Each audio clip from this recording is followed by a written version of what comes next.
Olá pessoal, tudo bem? Como vocês estão? Espero que sim, que estejam bem e felizes. Estamos aqui para mais um bate-papo, sempre trazendo pessoas especiais que têm testemunho, vida com Jesus.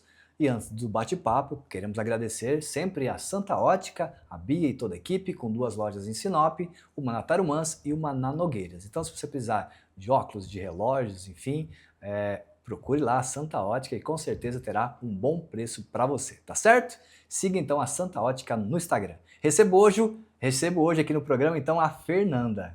Boa noite, tudo bom? Você tá bem, Eu Fernanda? tô muito bem. Para quem não te conhece, quem é você? Se apresente. Então, eu sou a Fernanda, sou casada com o Fernando. Que Sou maravilha! mãe de 3, hoje já adolescentes e adultos, seriam o Davi, a Mariana e a Camila. Moro na cidade desde muito nova, ficamos um período fora, já faz uns 4 anos que nós retornamos para cá. Congrego na Igreja Comunidade Cristã e hoje estou trabalhando lá na empresa Transterra.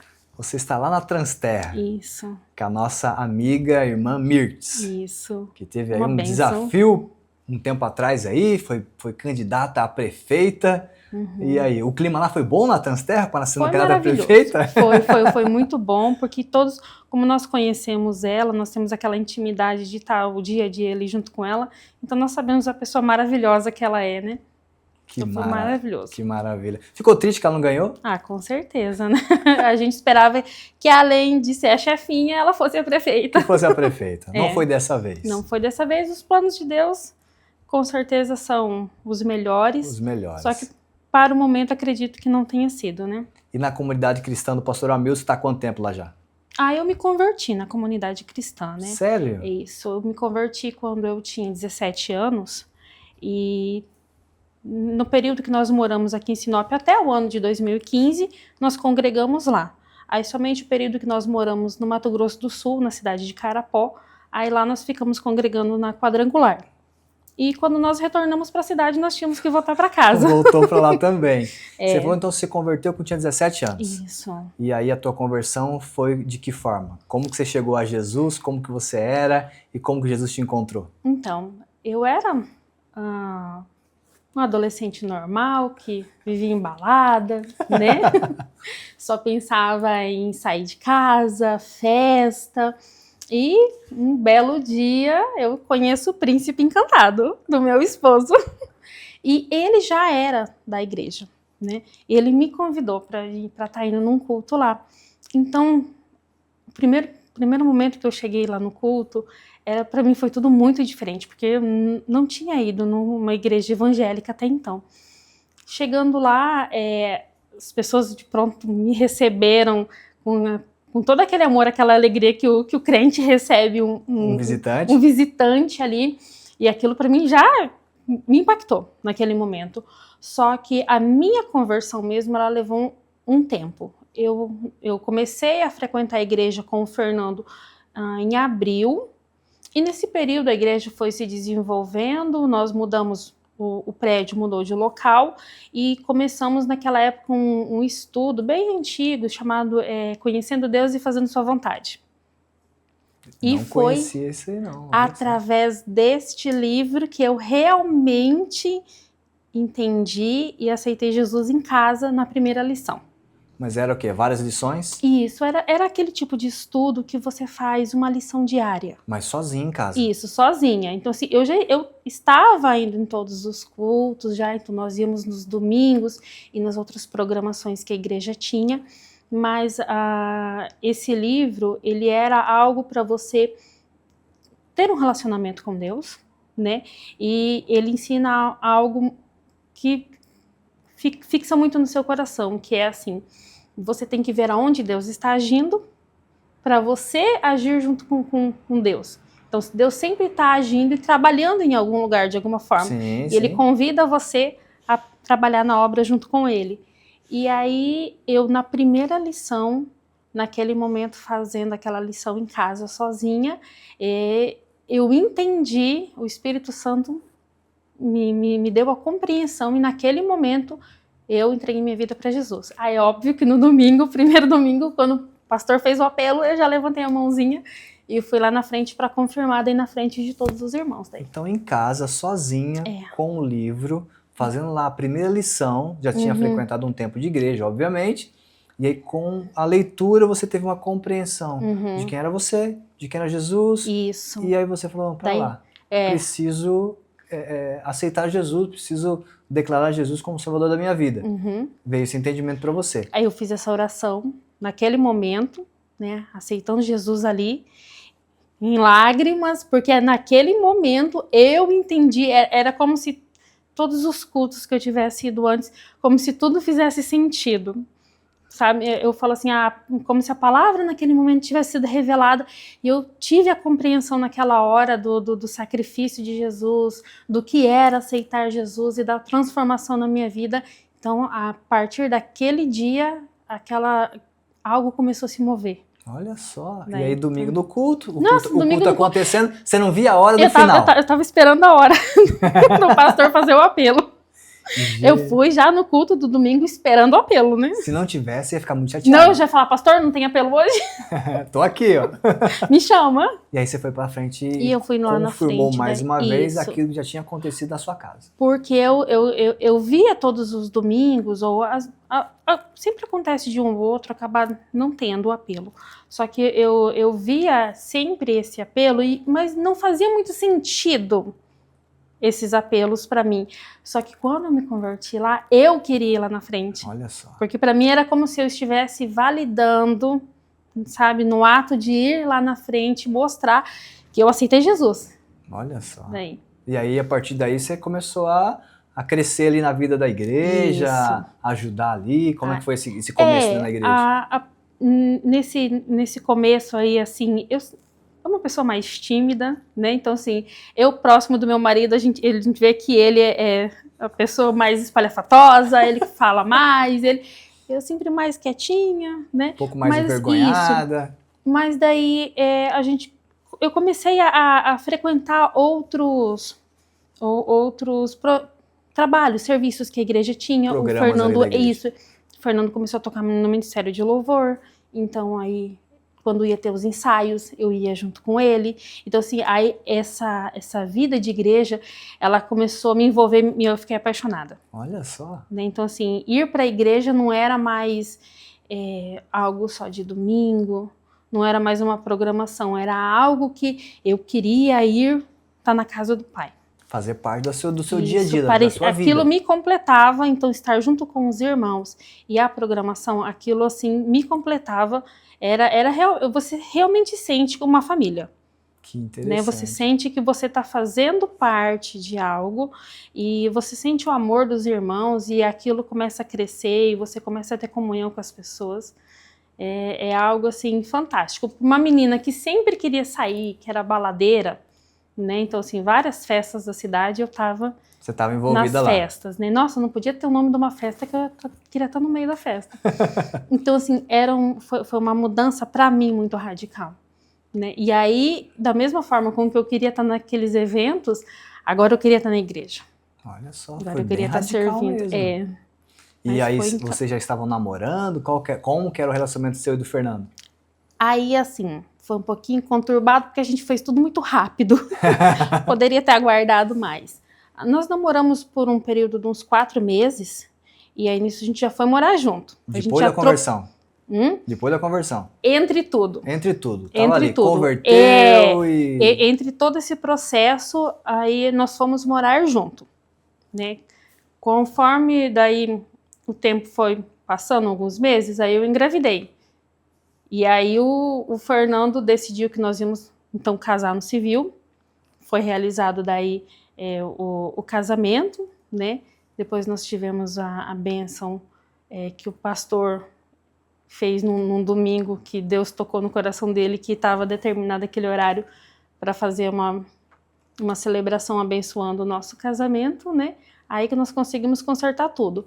Mas isso foi entre a gente ter o período que nós fomos morar junto para o período em que nós fomos abençoados com o casamento, não deu um ano.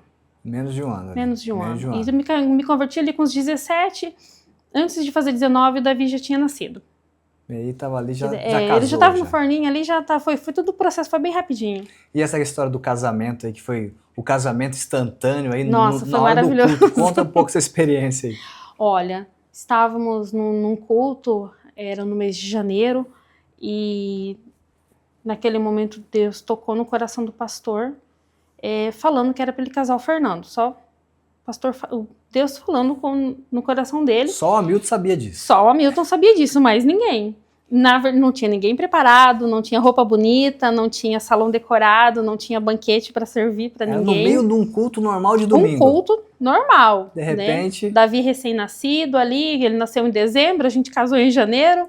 Então, assim, de repente o pastor só colocou as cadeiras na parte da frente, daí assim, chamou para nós dois irmos até lá na frente, pediu para mim deixar o Davi com a Yara, que são nossos padrinhos. E ele realizou o casamento, a bênção, naquele momento. Então, assim, eu lembro só de chorar muito, muito, muito, porque era algo que a gente sentia que o processo não estava correto. Né? Então, a gente é adolescente, aquela ânsia de fazer todas as coisas, de atropelar os processos, de não querer aguardar o momento exato, acabou colocando os pés pelas mãos um pouquinho, mas Deus deu um jeitinho de consertar. E aí o Hamilton fez o casamento lá. Aí ele nos abençoou naquela hora. Que maravilha. Foi maravilhoso. E aí vocês ficaram ali na igreja durante um período ali. Isso. Aí, nesse período, então nós ficamos trabalhando ali, ajudando o pastor Laudson, que naquela época era o pastor dos jovens, né? Então Sim. nós fazíamos parte dos jovens, aí trabalhávamos nesse período junto com o pastor Laudson. Isso, nós casamos no ano de 2005, mas daí no ano de 2006, aí eu tive a doença síndrome de Guillain-Barré. Você teve essa enfermidade. Isso. E que eu digo que, assim, o essencial, quando eu tive essa doença, foi ter me convertido antes.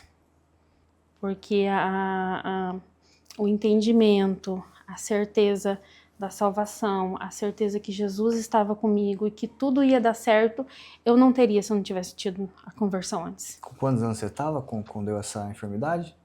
21. 21. E como que foi? Foi da noite pro dia? Ela é muito rápida, né? Você começa a sentir um formigamento, né? Uma dificuldade de executar alguns movimentos, você perde a força, né? E um pouco tempo depois você perde o movimento. E você foi perdendo esse movimento todo?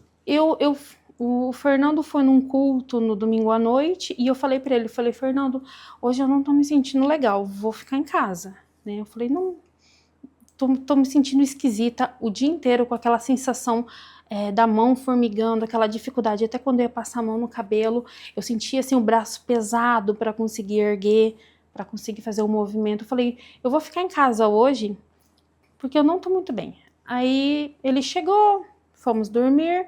Quando eu fui levantar na segunda-feira pela manhã, da cintura para baixo eu já não mexia mais as pernas. Não sentia mais o movimento?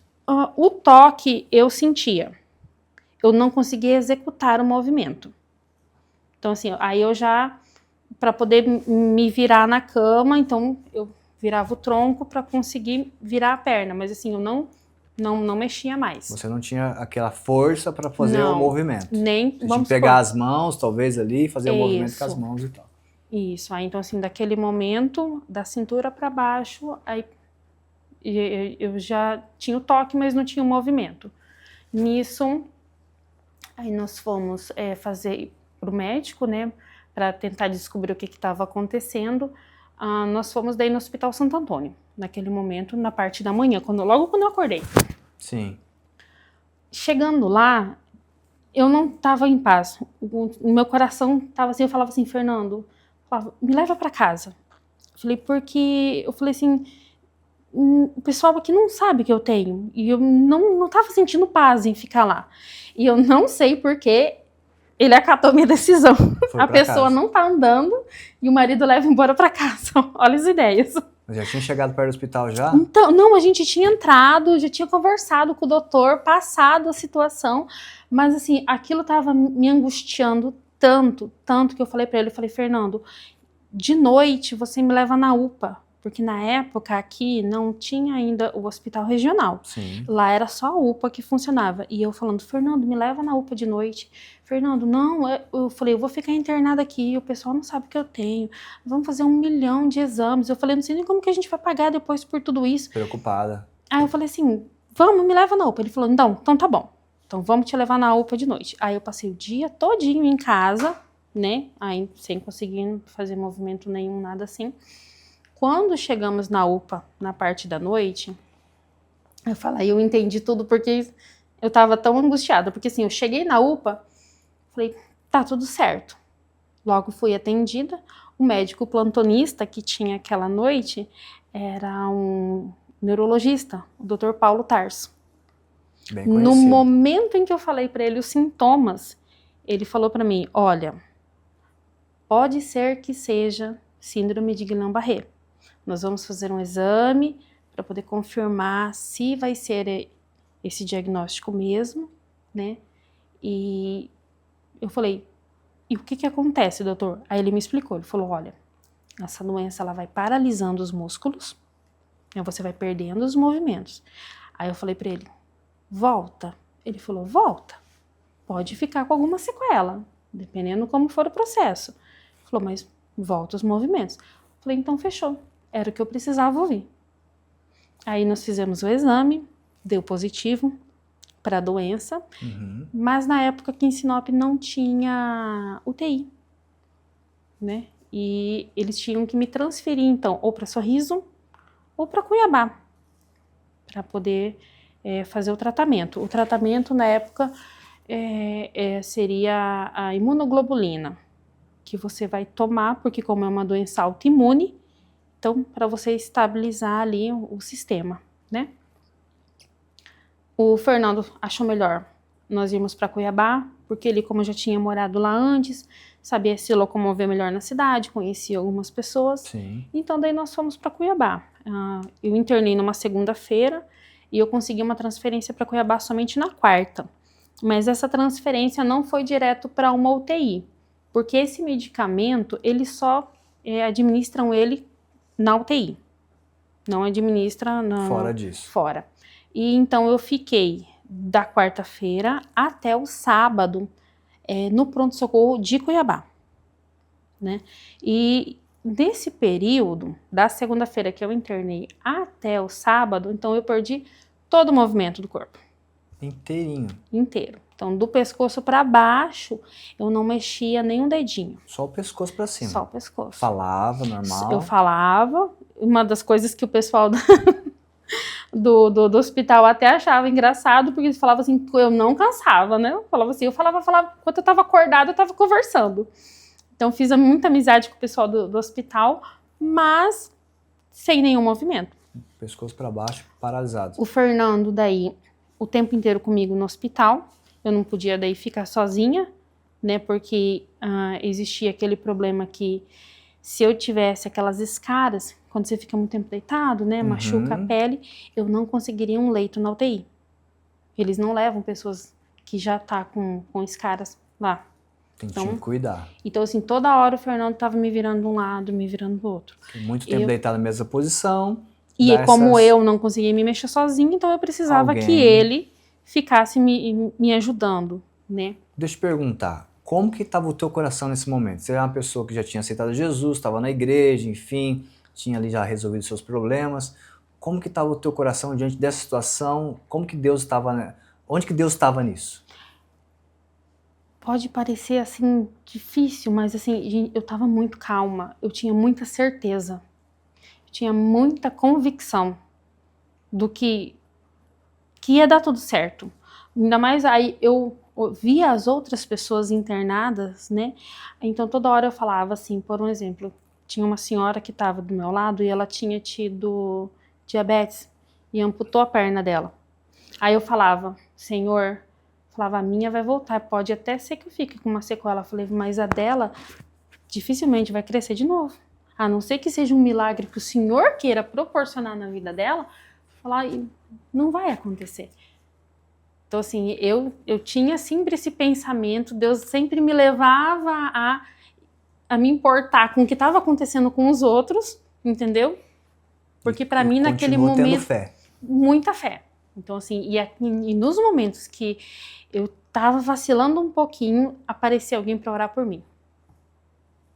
Tá, sabe? Então, até quando eu estive na UTI, do nada, todos os dias na UTI tem o horário da visita da manhã e da tarde. São 2 pessoas que podem entrar de manhã e 2 pessoas que podem entrar à tarde. O Fernando me visitava todo dia, de manhã e de tarde. Mas todo dia alguém vinha de manhã e alguém vinha à tarde, porque sabia que eu estava internada e vinha orar por mim. Estão lá em Cuiabá. Em Cuiabá. Então, assim, não eram pessoas que eu conhecia. Eu nunca tinha ouvido falar delas. Deus enviava essas pessoas E lá. eram de igrejas completamente diferentes. Uma manhã aparecia um irmão que era da Assembleia de Deus. À tarde aparecia alguém que era da Presbiteriana. Então, assim, eram pessoas que Deus estava enviando, né? Eles chegavam lá e falavam... Naquela semana que eu fiquei na UTI, eu fiquei só uma semana, eu era a única pessoa que estava acordada. Todos os outros pacientes estavam em coma. Então, assim, e as pessoas que iam lá na UTI para orar, eles não iam para orar por todos. Por você. Porque assim, cada pessoa pode receber 2 visitas, digamos, na parte da manhã. Então, mas aí a pessoa não pode vir me visitar e ir na cama ao lado, né? Ou depois na outra. É específico, vai visitar aquela pessoa. E todos os dias, durante uma semana, eu recebia pessoas de manhã e de tarde que vinham orar por mim. Olha só. Então, assim, Deus moveu inúmeras pessoas lá em Cuiabá, das quais, assim, eu nunca ouvi falar, sabe? Elas não sabiam quem eu era, mas Deus movia elas para irem até o hospital para orar por mim. Qual a importância de uma visita numa hora dessa, né? Uma oração, uma palavra de consolo, uma palavra de fé. E a importância, assim, de você, quando o Espírito toca no seu interior também, para você fazer isso, né? Porque às vezes a gente fica naquela situação, não, tipo assim, o que eu vou fazer lá, né? É um hospital, um clima tão pesado, mas se Deus às vezes está movendo você para que você vá nesse local, porque com certeza tem uma pessoa ali que Deus precisa que você vá lá para você ajudar na fé daquela pessoa. Você vai ser aquele agente de milagre, você vai ser aquele transmissor que Deus está ali para poder usar um canal. E você foi recebendo essas orações e foi te dando força a cada dia. Sim. Você ficou uma semana lá. Isso. Quando eu fui conseguir essa vaga, foi assim, parecia cena de filme. E o pessoal da UTI, eles vêm a paisana para poder escolher qual é a pessoa que vai conseguir ter o leito. Porque dentro de um pronto-socorro ali de Cuiabá, você pode imaginar como é que é, né? São inúmeros leitos, Sim. Várias pessoas com muitos tipos de problema. E eles foram lá, a paisana, nós não sabíamos. Só que nesse período, o Fernando também, ele já estava desgastado mentalmente, porque tudo ele estava ele tentando fazer, né? Eu já estava, então, do pescoço para baixo sem mexer nada, e com isso você começa a atrofiar os nervos. Sim. Então, assim, eu já estava começando a sentir aquelas dores do nervo atrofiando. E eles iam me dando medicação para dormir, porque medicação para dor já não estava mais fazendo tanto efeito. Então, ficava grande parte do tempo dormindo. Aí o Fernando me relatou que, próximo ao horário do almoço, no sábado, ele já não sabia mais o que fazer. Ele ajoelhou no pé da cama e ele entregou. Ele falou, Senhor, ele falou, eu não sei mais que atitude tomar. Ele falou, eu já fiz todas as coisas que eu podia. Ele falou, mas eu me entrego nas mãos do Senhor. Eu falei, se o Senhor quer levar, amém. Se o Senhor quer abrir as portas para que haja cura, amém também, Senhor. Não deu 15 minutos. As portas do hospital abriu, aí veio aquele pessoal com aquela maca branquinha, todo mundo vestido de branquinho, coisa mais linda, para poder me buscar e levar para o leito da UTI daí, para poder começar a fazer o tratamento. Deus respondeu a oração do Fernando ali. Sim. Então, assim, precisou só daquele mover, né? Às vezes a gente precisa se deixar quebrar algumas barreiras, se deixar a ser usado, né? Então, dali daquele momento, então, Aí começamos outro processo. Porque daí você entra daí na UTI e chegou na UTI, é um lugar completamente diferente, né? As pessoas te tratam já de uma forma diferente, mas eles chamaram o Fernando de cantinho e eles falaram, olha, o medicamento que a Fernanda precisa tomar só tem uma dose. Ela tem que tomar esse medicamento 5 doses. Então é uma dose diária. Eram 5 frascos, cada frasco de 25 ml que eu tinha que tomar. Falou assim, e não pode interromper. Então, se der hoje, amanhã ela tem que tomar. E a gente só tem uma dose no hospital. Aí o Fernando falou, não, aguarda então. Né? Aí ele, como conhecia Cuiabá, ele entrou em contato com um amigo de longa data dele ali, e esse amigo, coincidentemente, era advogado, mas não atuante na área.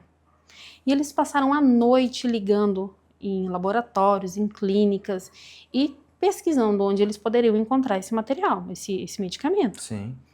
No dia seguinte, ele foi até o hospital, pediu para poder falar com a enfermeira e ele passou que ele havia encontrado o material. Deus deu a sabedoria para ele no momento, ao invés de falar eu e meu amigo, ele falou eu e meu advogado. Encontramos esse medicamento. Aí a enfermeira-chefe já ficou meio assim e chamou o reitor.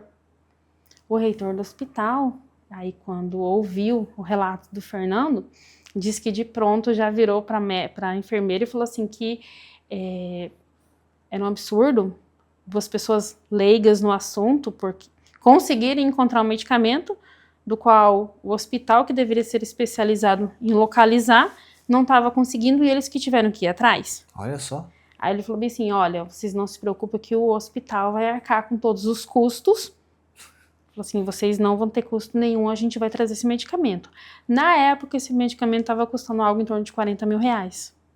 Toda a medicação durante os 5 dias? Toda a medicação. 40 mil. Então, assim,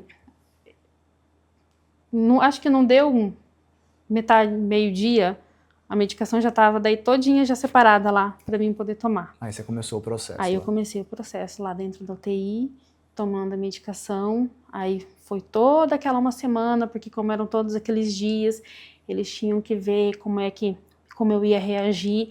Na época que eu descobri essa doença, era uma doença muito... Hoje em dia ela se fala mais dela porque você também tem mais casos. Sim. Mas quando eu descobri essa doença... Muito raro. Era muito difícil, tanto que eu conversando com o pessoal ali do hospital, eles tinham tido poucos casos, acho que 1 ou 2. E normalmente as pessoas entravam em coma. Porque ela é uma doença que ela age muito rápido, ela é bem agressiva, né? Então, às vezes, o coma também da pessoa tem que ser induzido porque ele afeta a respiração. Sim. Também, então, você tem que ter a ventilação mecânica. Então, nesse caso, a pessoa tem que entrar no coma induzido. E aí, eu não precisei. Eles até achavam estranho porque eu não ficava quieta. Falava demais. Falava demais. O diafragma, àquela altura, já estava parado. Mas, assim, Fernanda, você não tá cansada? Eu falava, não. Eu até falava, vocês podem me arrumar uma cadeira? Deixa eu sentar aqui na cadeira. Eles me arrumaram uma cadeira. Aí me colocavam na cadeira, me colocavam na maca de novo, me colocavam na cadeira de roda para me dar uma passeadinha. Então, assim, eu era uma paciente bem atípica. Demais. E como era um hospital universitário, e eu era uma paciente com síndrome de Guillain-Barré acordada, então, assim, eu fui um centro de estudo também. Vieram te visitar para dar uma observada em você eles ali. queriam muito saber o que estava acontecendo. E nisso, assim, e era aquele momento, sabe, das pessoas vindo orando por mim, dos enfermeiros vindo conversar comigo, eu pregando para enfermeiro, que eles falavam para mim bem assim, eles falavam assim, eu não consigo te entender. Ele falava assim, porque você, tipo assim, você é jovem, e você tem 21 anos, você tá aí paralisada, tipo, foi questão de você falava assim, 10 dias você tá aqui, e você tá sempre rindo, e brincando e conversando com a gente. Eles falavam assim, isso não é normal, tipo, você... Aí eu falava assim, gente, eu tenho Jesus. Falar assim, eu tenho certeza do que Jesus vai fazer por mim e como Jesus está transformando as coisas. E eu não vou ficar aqui. Então, assim, eu tinha uma certeza de que aquele momento era um momento passageiro e que estava só para poder fortalecer a minha fé. Gente. Nisso. Então, assim, foram alguns dias ali que eu falo, hoje, eu acho que se eu passasse hoje, eu não conseguiria encarar daquela mesma forma. É que Deus, Mas assim, o Senhor te preparou para aquele momento. Naquele momento, então, eu digo, quando eu me converti, Deus já estava sondando e preparando meu coração para esse momento. Entende? Então, assim, eram muitas coisas acontecendo ao mesmo tempo, mas assim, era uma certeza que eu tinha que ia dar tudo certo, e eu tinha a certeza absoluta e nada daquilo me abalava. Então eu não chorava, eu não ficava triste, eu não ficava murmurando e estava tudo certo. E passando 5 dias daí do tratamento, como é que foi essa retomada dos movimentos? Eu queria tanto ir embora para casa, eu queria tanto, mas tanto, e a gente era dividido com aquelas cortinas assim, e na maca ao lado tinha um senhor que estava, ele tinha tido acho que pneumonia, algo assim, e eu escutei 2 doutores conversando que eles estavam precisando urgente de um leito de UTI para uma moça daqui de Sinop, que precisava ser transferida para lá. Mas num ímpeto assim, eu só gritei lá de dentro, eu falei, eu troco! Pode me mandar para casa que eu tô boa, eu troco. Aí eles vieram para poder conversar comigo. Fernanda, não é assim, você tá em tratamento. Aí eu falei, se eu mexer, eu provo para vocês que tá tudo certo, eu posso ir para casa? Eles falaram, sim, se você mexer o braço, você pode ir embora para casa. Eu não tava mexendo nada, mas eu consegui levantar o braço. Você levantou o braço? Eu consegui levantar o braço assim, aí eu abaixei, eu falei, agora eu posso ir embora? Desesperada pra poder, tipo assim, eu queria voltar pra casa, né? E também sabendo que alguém precisava da UTI. Sim, eu falei assim, vamos trocar. Eu falei assim, eu já tomei o medicamento, já tá tudo certo comigo. Eu, tipo assim, eu tinha aquele processo, o processo era, vamos pra Cuiabá, entra na UTI, toma o medicamento, vou embora. Na minha cabeça funcionava assim. Simples assim. Simples assim, tanto é que eu mexi o braço naquele momento. Aí eu falei, foi aceitar a troca. Porque na manhã seguinte, me colocaram dentro da ambulância e me trouxeram de volta para Sinop. E os movimentos começaram a... Não. Não? Chegando em Sinop, aí eu passei um período tão grande tomando medicação, porque primeiro foi uma medicação para eles tentarem controlar de alguma forma o avanço da doença, né? E depois foi a medicação lá dentro da UTI, realmente para combater ela, que eu acabei tendo hepatite medicamentosa. Aí mais uma semana internada no Santo Antônio ali, fazendo o tratamento da hepatite, até conseguir ganhar alta. Aí, quando eu consegui ganhar alta, aí vai para casa, tem que começar a adaptar tudo, só que eu ainda não mexia nada. Nada? Nada, zero. Nem o braço que eu levantei aquela hora, não levantou mais. Só o pescoço para cima, só o pescoço. Então, assim, até uma certa dificuldade, porque vamos supor, se a cabeça caísse para trás assim, eu falava, gente, alguém ajuda aqui, porque eu não tinha força no músculo do pescoço para poder retornar, não ia, né? Então, assim, nesse processo, eu fiquei mais ou menos ali uns 3 meses e meio, né, sem mexer nada. Então, eu estava indo fazer fisioterapia, né? Mas aí você na época eu fazia fisioterapia pelo estado, então aí até você conseguir a vaga, aí você faz só 40 minutos de fisioterapia, a gente tentava replicar alguma coisa em casa, sem muito sucesso. Isso uma vez por dia, uma vez por semana, como é que era? 2 vezes na semana. 2 vezes na semana. 2 vezes na semana. E aí teve um irmão da igreja, o seu Edo Constantino, que ele era massoterapeuta. E aí ele chamou o pastor e ele falou que ele queria ofertar na minha vida algumas sessões para poder me ajudar. Então, me levaram daí um dia lá na clínica dele, né? Na segunda sessão, eu saí de lá comendo, sozinha. Já conseguiram movimentar eu conseguia as mãos. já, então assim, o que eu não conseguia fazer antes, com 2 sessões ali, ele falou para mim, ele falou, Fernanda, vamos priorizar os membros superiores. Ele falou assim, porque mesmo que você esteja sentado na cadeira de rodas, você tem independência, você vai conseguir ir na cadeira, vai para lá, vem para cá, se movimenta e você vai fazendo as coisas. Eu falei, não, maravilha, seu Edu. Eu falei, pelo menos, né, um pouquinho de dignidade, eu falei, já ajuda. Aí comecei, fui lá, ele fez algumas sessões comigo até onde dava para ele fazer acompanhamento, né, que ele falou, chegamos num processo que ele falou, Fernanda, daqui para frente é você. Falou que eu conseguia fazer para ajudar a retornar alguns movimentos seus, porque assim, a minha dificuldade na época era que além de não conseguir realizar o movimento, como estava atrofiando, então as mãozinhas estavam começando a ficar viradinha. Sim. Então assim, até para poder pegar as coisas, e aí quando você esticava assim, aí muita dor. Então aí ele foi soltando os nervos, tudo, desatrofiando, e aí ali eu comecei a ganhar uma certa independência, né? O processo foi mais longo, porque eu fiquei na cadeira de rodas durante 2 anos. Então, eu tive a doença em 2006. Até 2008, eu ainda estava na cadeira. A parte de baixo não movimentada? A parte de baixo, assim, eu conseguia fazer alguns movimentos. Por exemplo, eu estava com o pezinho na cadeira, né? Então, eu conseguia com muita dificuldade tirar o pé e fazer assim, só que ainda com movimentos muito limitados na parte de baixo.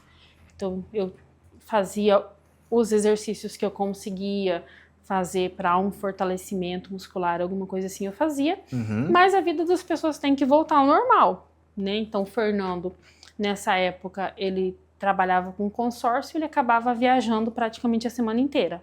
Então, ele viajava da segunda-feira até a sexta. Praticamente ele voltava quinta-noite, sexta-feira de manhã, ele só ficava em casa no final de semana. Final de semana em casa. Mas eu já tinha o Davi. Então, eu tive que me adaptar a fazer todas as funções da casa na cadeira de rodas. Então, eu tive que daí, então, você reaprende tudo de novo, né? Então, eu tive que aprender a cozinhar, a limpar a casa, tomar banho, a cuidar do Davi, a tomar banho, a lavar roupa, a gerir toda a casa. Na cadeira de rodas. Na cadeira de rodas. Gente. E eu tava, por um certo momento, você vai se acostumando com aquilo. Só que assim, os planos de Deus, eles mudam. Porque às vezes a gente não entende o que Deus tá programando. E nisso, eu engravidei na cadeira de rodas. Muito bem. E foi um desespero generalizado. Porque o casamento tem que continuar, não é mesmo? Só que assim, não tava nos planos ter uma gestação naquele momento, porque eu falava pro Fernando, grande parte da gestação eu tava chorando. Porque eu falava assim, eu ficava desesperada. Eu falava, Fernando, como é que eu vou cuidar de uma criança sentada na cadeira de rodas? Porque eu falava, uma coisa é eu cuidar do Davi, ele caminha sozinho. Eu auxilio ele. Falei, então eu consigo fazer o almoço. Só que eu falava, é um recém-nascido. Eu falava, como que eu vou colocar ele nas minhas pernas e empurrar a cadeira? Aí ele olhava pra mim e falava assim, amor, você vai ter que andar. Aí eu falava, simples assim, né? Simples, levanta. Você vai ter que andar. Levanta e anda. Né? E aí foi assim, foram meses bem angustiantes. Então eu comecei a planejar toda a rotina do que eu tinha que fazer. Então fomos lá, como que vai ser a banheira? Então tem que ser aquelas banheiras com pezinho, né? Então tem que arrumar um carrinho, tem que arrumar um carrinho, tem que arrumar... E todas as coisas eu fui dando o jeitinho, mas o jeitinho na minha cabeça era eu utilizando a cadeira, mas não era o jeitinho que Deus queria, né? E nós naquela época, daí, mais uma vez envolvido com os jovens, né? Então, assim, eu lembro que aquela noite nós resolvemos fazer uma macarronada, aí nós chamamos todos os jovens que tinham ali na igreja, e eles ficaram até tarde com a gente aquela noite lá, e terminou tudo, pedi pro Fernando me ajudar com algumas coisas, e aí eu falei para ele, para me auxiliar aí até no quarto, se ele me segurasse, eu conseguia dar alguns passos muito ruins, mas eu ia. Aí eu falei, deixa a cadeira lá na área. Falei, aí, para poder limpar aqui, né? E ele pegou a cadeira de rodas e deixou lá na área. Deu umas 3 horas da manhã, Acordei, falei, Fernando vai nascer. Falei, vamos pro hospital? Aí ele me ajudou a entrar dentro do carro, pegamos o Davi e fomos pro hospital.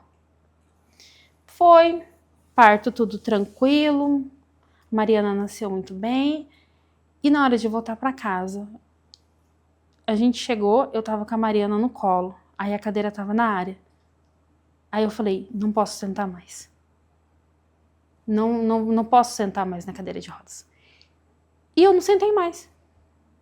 Foi da forma que o Fernando falou. Então eu simplesmente levantei e fui. E andou. E andei. Mas você foi pro hospital de que jeito? Foi pro hospital ainda sem andar? Assim, eu Ajudando conseguia, ali, se o Fernando me segurasse, apoiando você. eu conseguia fazer alguns movimentos, sabe quando você faz com a perna mole? Sim. Dificuldade de você firmar, assim. Então, assim, eu já tinha tido algumas quedas. Até durante a gravidez, eu tentei ficar em pé, mas assim, eu tive algumas quedas. Então, assim, eu não conseguia, eu vou sair caminhando. Não, alguns passos eu já não ia mais. E grávida ainda, né? Então, assim, aí como eu já tinha tido algumas quedas, então eu não tinha força. Só que naquele momento, quando eu cheguei em casa, eu falei, não posso mais sentar na cadeira. Não é isso. E aí eu comecei a fazer todas as coisas, eu colocava a Mariana no carrinho, e aí o carrinho virou meu andador. Então eu segurava no carrinho, e aí eu levava a Mariana, vamos pro quarto, tira a roupinha, coloca a Mariana enroladinha na toalha, vamos pro banho. Era tudo muito lento. Mas uns 2 meses depois que a Mariana nasceu, eu escutei um senhor passando na rua vendendo ferro velho. E eu não tinha nada para vender. Só a cadeira. Mas assim, sabe aquela coisa tipo bem assim, chama ele. Aí eu, com muita dificuldade, eu fiz sinal para ele, porque eu não conseguia a área lá de casa. Quando eu terminava a área, ela tinha uma rampinha. Sim. E aí eu não conseguia descer essa rampinha. Aí eu gritei, o rapaz veio até o portão, e aí eu pedi pro Davi abrir o portão, e eu falei pra ele que eu não sabia nem porque que eu tinha chamado ele, porque eu não tinha nada pra vender. Então ele tipo, você tava comprando panela velha, motor, essas coisas assim que normalmente o pessoal do ferro velho compra, né? É. Aí ele olhou pra mim e falou bem assim, moça, e essa cadeira de rodas é de quem? Eu falei, era minha. Eu falei, mas por que o senhor precisa? Ele falou, eu preciso. Eu falei, sério? Eu falei, pra quem? Aí ele falou assim, não, é que o meu filho, ele tomou uma vacina e deu reação. E ele acabou ficando paraplégico. E a gente tá tentando uma cadeira de rodas pra ele, só que a gente não tá conseguindo. Eu falei, então hoje é dia de sorte do senhor, porque essa cadeira agora é do senhor. Pode levar. Pode levar. E naquele momento eu dei a cadeira de rodas, e aí foi só recuperando daí, dia após dia. Acabei ficando com um pouco de sequela, né? Por causa da demora do tratamento. A ponta do pé é a única coisa que não voltou a mexer. Daí só não faço aquele movimento de subir o pezinho para cima. Aí eu tenho só uma dificuldade para poder caminhar, né? Caminho um pouco mais devagar. Às vezes o terreno é meio acidentado, me dificulta, mas perto do que estava, do que aconteceu, aconteceu, isso eu não tenho do que reclamar. Qual que é a tua lição dessa história toda? Que Deus, ele tem um plano perfeito para cada um de nós, né? Tudo a gente passa por um processo e que Deus queria se revelar para mim e ele usou tudo isso que aconteceu na minha vida para mostrar que ele me ama, que ele vai cuidar de mim, entende? Que eu posso ficar tranquila em relação a depender dele, né? Então, assim, hoje eu vivo dependendo de Deus. Se Deus falou, então vamos fazer. Então, assim, a gente tem que viver meio na loucura, o crente vive meio, mas foi assim, foi um momento que eu passei assim, que eu falo, Deus trabalhou constantemente dentro do meu coração, para que eu não esmorecesse nesse processo. E é Essa foi maravilhoso. a tua grande experiência, assim, da tua Maior, eu vida? acredito que tenha sido hoje, ela foi assim, a que mais me impactou, né, que foi diretamente comigo, foi essa. Daí, E é bom ouvir essas histórias. Logicamente não é bom passar por elas, não, obviamente, não. Ninguém quer passar por nenhum tipo de doenças, enfermidades ou situações como você passou. Mas para que as pessoas saibam da qual, em quem você estava apoiada, que não era na sim, cadeira de roda, que não era num andador ou num carrinho, mas em quem você estava depositando a tua confiança e a tua fé, sim, que sim, era em Jesus. que era em Jesus. Então, ele era o meu apoio, o meu socorro, o meu sustento, ele era aquele que me levantava, que eu ia dormir conversando com ele, né, que estava cuidando de tudo. Às vezes, depois que o período passa, aí você começa a contar a história, aí você começa a ver o cuidado de Deus. Aí você começa a ver que naquele momento aquela pessoa que foi orar por você, que você não sabia que alguém ia orar por você, naquele momento que conseguiu o medicamento que custava tão caro e você não teve que pagar por ele. Ou naquele momento que eu consegui mexer o braço para poder trocar de lugar com o leito daquela moça que precisava também. Talvez ela está viva hoje porque você, naquele momento, teve fé, levantou o braço e ela foi para aquela UTI, Então, talvez. Então, assim, conforme você vai relembrando do que passou, você vai vendo assim, o pequeno cuidado de Deus em cada momento das coisas que eu precisei. Né? Então, assim, tudo foi um processo que eu ia passar, né? Então, assim, mas Deus estava ali me sustentando. E eu fico, às vezes, pensando assim, e se eu tivesse passado esse processo e não tivesse Jesus? O que eu teria, no que eu teria me apoiado, né? O que teria me feito ter fé, o que teria feito com que eu não desistisse. Porque as circunstâncias à minha volta, elas não eram boas, elas não me levavam a crer que daria certo. Porque, assim, todos os momentos, quando você tá lá dentro do hospital, entende? Nenhum deles, eles te tratam ou eles te dão esperança, né, que aquilo vai dar certo. Eles não te passam uma palavra de certeza. Eles são mais técnicos, né? São médicos, Isso, eles pegam a experiência, olham para você, dizem isso vai dar certo, isso não vai dar certo. Eles não trabalham com a fé, não. eles trabalham mais com a razão ali da parte dos médicos, né? Sim, que é aquilo que eles aprenderam, né? Eles estão instruídos para agir daquela forma e eles têm que ser técnicos em muitas coisas, né? Só que quando você vive um ambiente muito tempo hospital, né? Você acaba ficando esmorecido se você não tem alguém para poder te levantar, Te te levantar, te apoiar. apoiar, orar por Isso. você. Uhum. E assim, gente, aquelas pessoas que apareciam no hospital do nada, e elas sabiam o meu nome. Teve algumas delas que chegaram a falar para mim bem assim, Fernanda, é você, né? Eu falava, sim. Ele falou assim, então, me mandaram vir aqui orar por você. Então, tipo assim, a pessoa sabia qual era o meu nome e ela tinha ido lá pro Hospital Júlio Miller para fazer uma oração por Justamente mim. para fazer uma oração por E você. assim, eu não conhecia ninguém de Cuiabá. Eu tinha ido visitar Cuiabá uma única vez. Então, o meu esposo, ele já tinha morado um bom tempo lá, mas na época que ele morou lá, ele não congregava em igreja alguma. Né? Então, assim, Não ele tinha essa foi. ligação com a Não, igreja. ele não tinha. Ele ficou alguns anos morando lá, mas ele não foi em nenhuma igreja evangélica, nem católica, nenhuma. Ele passou esses anos todos que ele tinha ficado lá, ele simplesmente ficou em casa, sair, fazer coisas de jovens assim. E quando ele veio para Sinop, ele começou esse processo novamente com Deus. E aí as pessoas sabiam quem eu era. Aí sabiam que eu estava internada naquele hospital e o que me tocava é que não eram pessoas da mesma igreja. Eu falava que se fosse uma única denominação, às vezes um irmão chegava e contava. Sim. Olha, tem uma irmã Vamos lá lá que visitar. está internada, assim. Eram de várias denominações. Tinha batista, tinha da Assembleia, tinha presbiteriano, que eles iam lá para poder orar por mim. Eu falava assim, gente, da onde essas pessoas estão surgindo?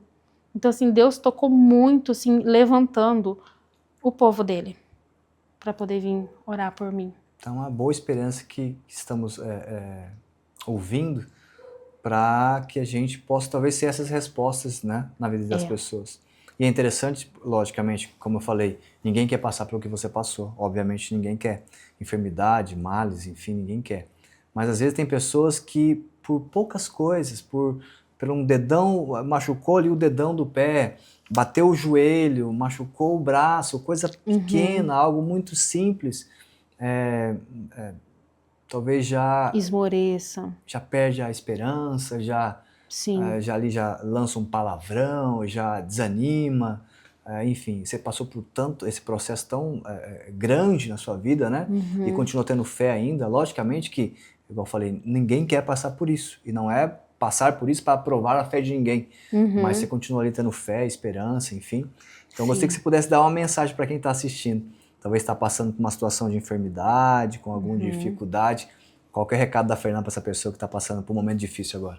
Olha, o meu recado hoje é: não deixe de se entregar para Jesus, sabe? Não deixe de procurá-lo, não deixe de saber que com ele você consegue um apoio, você vai conseguir alguém que te ouça, alguém que vai caminhar com você, você não vai se sentir sozinho, você não vai se sentir desesperançado, sem ter esperança, né, de que algo bom, algo melhor está para acontecer na sua vida e que só ele pode trazer a paz que você precisa nesses momentos. Que experiência, minha amiga. E que bom que você permaneceu firme e forte. Amém. E está aí depois de muitos anos ainda, trabalhando, cuidando dos filhos, cuidando do marido, porque ele dá trabalho, o Fernando dá trabalho. Um pouquinho.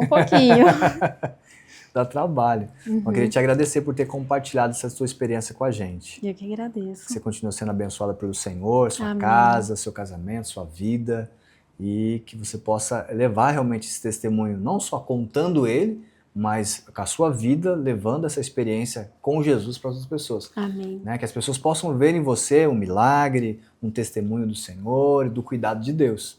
Porque o Senhor tem cuidado de você, como tem cuidado de outras pessoas. Às vezes nós temos que perceber que o Senhor tem cuidado da gente. Sim. Né?